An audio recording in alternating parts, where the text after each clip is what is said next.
Welcome back to the channel, and for today, we're going to be discussing the big buzz with the Combine, more specifically, Anthony Richardson. I'm sure all of you have seen his freakish Combine he had for his results. As you see in the top right here, he was the fastest quarterback I've ever won. Now, Bryce Young didn't run the 40-40, or 40-yard dash, I should say. I don't know why I said 40-40, but the 40-yard dash.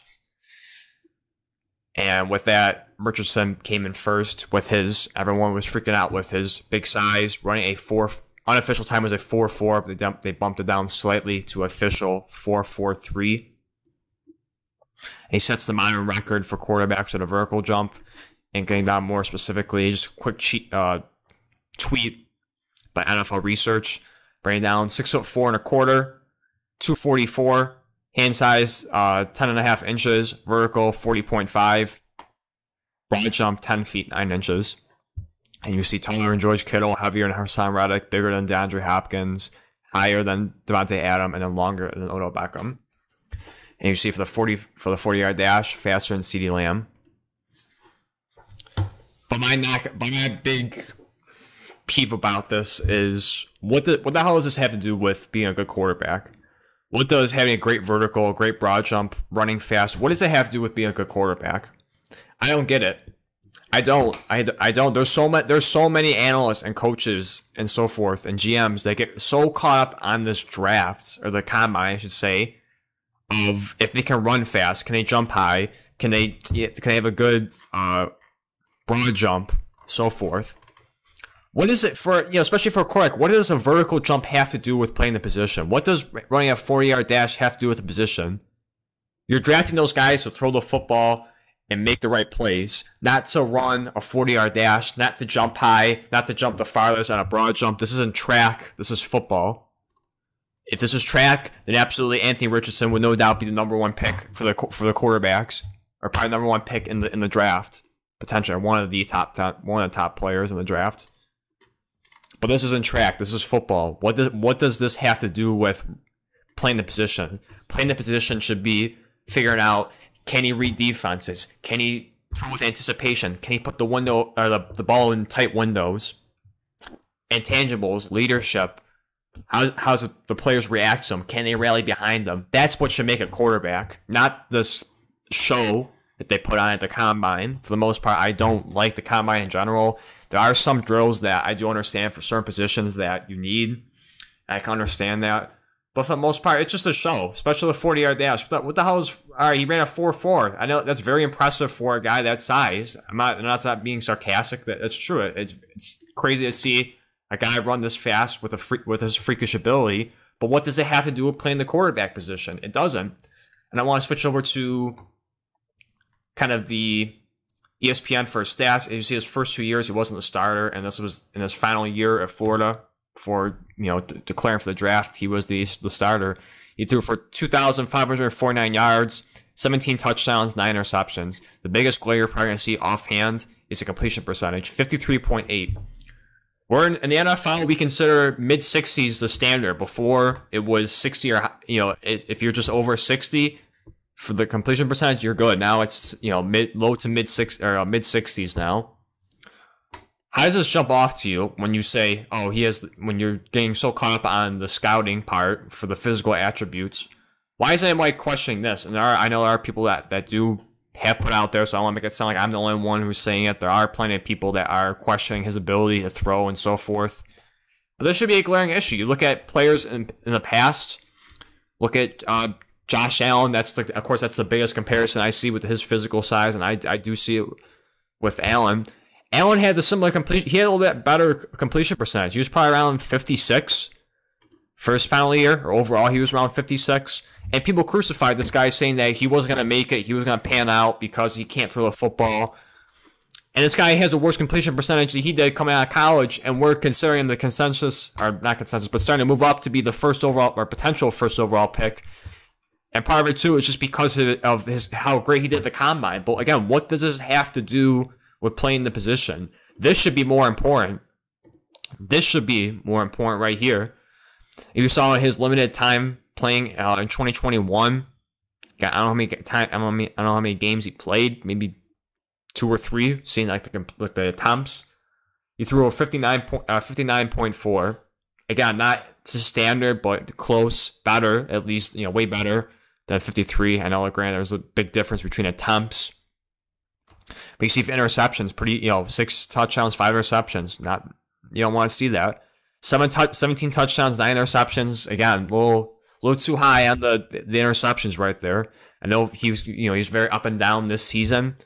But I get why people are doing it because of the potential. Like I said, with Josh Allen, Patrick Mahomes. Mahomes wasn't like horrible coming out of the draft, but you get caught up on the physical tools for the guys. But also you had the other part of it too, like Paxton Lynch and Carson Wentz and so forth. I know people do get caught up on the physical size, and they rather take that and just try and mold them to be a great quarterback, because you can't teach the physical part. You can't teach them to be 6'4". You can't teach them to be 244.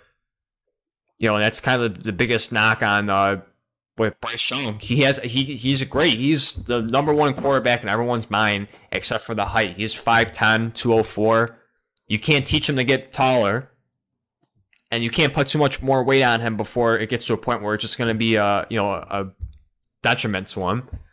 So I get that you rather take the bigger guy and just mold him to that, because you don't have to worry as much with injury as opposed to someone like Bryce Young or smaller quarterbacks in the past.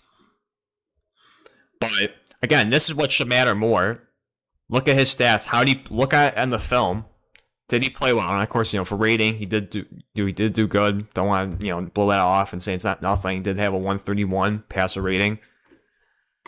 But this is what should matter. What does a tape tell you? What does sitting down in interviews tell you about him? That's what should matter more for Anthony Richardson and for any player in general, any quarterback or any player in general, when you're deciding if they are the right guy. Now I'm just using quarterbacks as an example because that's who we're talking about. That's what should matter more for a quarterback, especially if you're going to be one of those teams that trade up to first overall pick. You want to be damn sure that they are the right guys for you, or he's the right guy for you. If you're going to first overall and you decide that Anthony Richardson is your guy, that's great.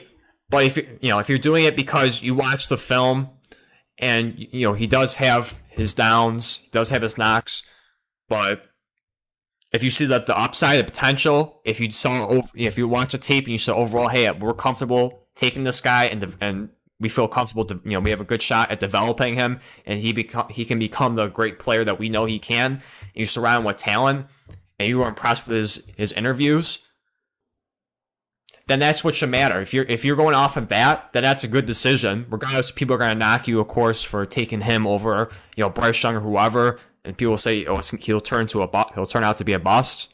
But if you're going off of film and interviews, I can understand that. But if you're gonna move up because you get wowed by the combine for him jumping high or having a great broad jump or having a 4.43 for his size, that's not gonna make a quarterback.